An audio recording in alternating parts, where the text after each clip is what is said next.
Hey YouTube, welcome back to another episode of English Essentials. I'm your host Mr. B, your guide to all things English. Now, today what we're focusing on is helping those Year 9 students going into Year 10 and those Year 10 students going into Year 11. And I want to give you some top tips on how to make your summer really productive. Now, I do want to take a moment just to thank you all for your support, and I really appreciate you supporting the channel. If you find what we're doing really useful, please can you smash that like button, hit subscribe and tap on the notification bell so that you never miss out on any amazing content. Now today, I'm serving up for you a sizzling summer menu of the top 5 ways in which you can maximize your productivity this summer and get you prepared for next year. So sit back, grab a snack and tune in. Tip number 1 is get informed. What does that look like? You need to, before you finish this academic year, go and talk to your English teachers, and you need to find out a couple of crucial pieces of information. Firstly, you need to find out what exam board you're studying. Are you AQA, are you Edexcel, are you OCR, or are you doing the IGCSE? The other thing you need to find out is what other text you'll be studying next year. Now, you'll be studying a Shakespeare text, so that will probably be, for most of the schools, Macbeth. It could be Romeo and Juliet, it could be The Merchant of Venice. Find that out. Now, the second thing you need to find out is, what is my 19th century text? Most schools will be doing A Christmas Carol, but some schools will be doing, for example, Great Expectations. Some schools will be doing Dr. Jekyll and Mr. Hyde, and some schools will be doing Pride and Prejudice, so find that out. You also need to find out which poetry cluster you're studying. Are you doing Power and Conflict?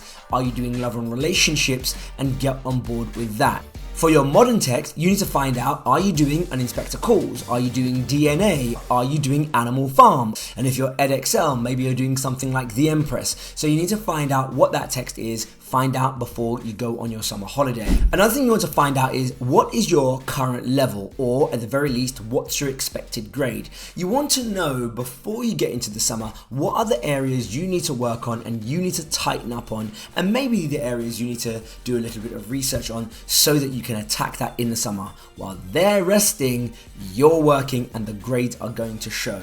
You also might want to find out what support you might need to try and close some of those gaps. If you don't know and you're not informed, you will not be able to close some of those gaps. Okay, my tip number 2 coming at you is, go and buy the blasted texts. Now, I know that it's going to be quite costly for some of you, but if you can, find out what provisions your school are going to offer for you. Are they going to give you some of those texts for free?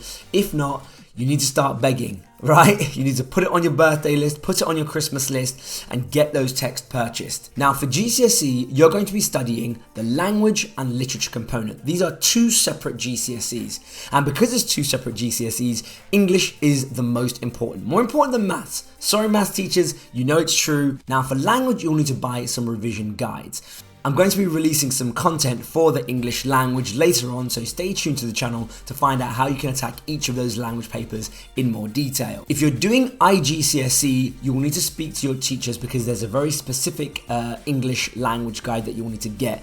It might not be readily available in all of the stores in the same way they are for Edexcel and for AQA, for example. Number 3.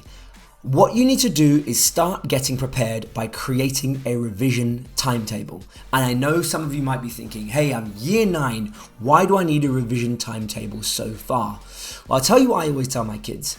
If you fail to plan, you're planning to fail. You need to be getting ahead, you need to be proactive, and you need to be taking the initiative in your GCSE. This GCSE is bloody hard. No one is going to be giving it to you, and you are competing with all of the other boys and girls up and down the country for those grades. So you need to be getting yourself ready by preparing as early as possible. So what can you do? Map out your study from now. Consider, how much time am I going to be spending per lesson, per day? And I said per day. You're going to be, once you get into Year 10 and get into Year 11, needing to revise every single day. For Year 10 and Year 11, your life doesn't belong to you anymore. You can relax in Year 11, once you've done all your GCSEs, take a breather and put your feet up. Until then, you are going to have to just work incredibly hard. You want to be doing about 30 minutes per day minimum if you're going into year 10, and about 1 hour a day if you're going into year 11. Sorry guys, that's the price of success. Tip number 4. You need to get familiar with the exam papers. Now, luckily for you, there is an arsenal of revision materials available. And I said Arsenal, even though I hate that football club. Sorry if I'm going to turn off some viewers here. You can go online and get access to those past papers for free. You don't have to pay a penny.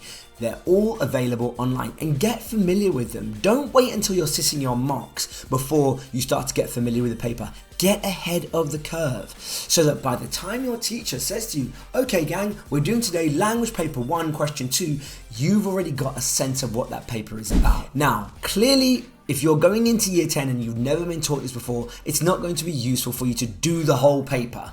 Okay, you don't know how to answer the question, you don't know what the mark scheme looks like and how to use the mark scheme, that wouldn't be useful.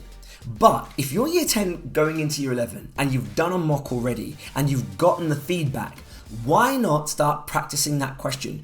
Do an 8 marker, for example, language paper 1, question 2. Or if you've done paper 2 already in year 10, practice language paper 2, question 2. If you want to find out more on that, check out the channel. I've done a video on language paper 2, question 2 already. Now, in the beginning, you're going to find the paper overwhelming. You're thinking, oh my gosh, look how many questions there are. I've never done this paper before. But don't worry. The more familiar you get with it, the easier it will become and the more natural you'll feel with the paper.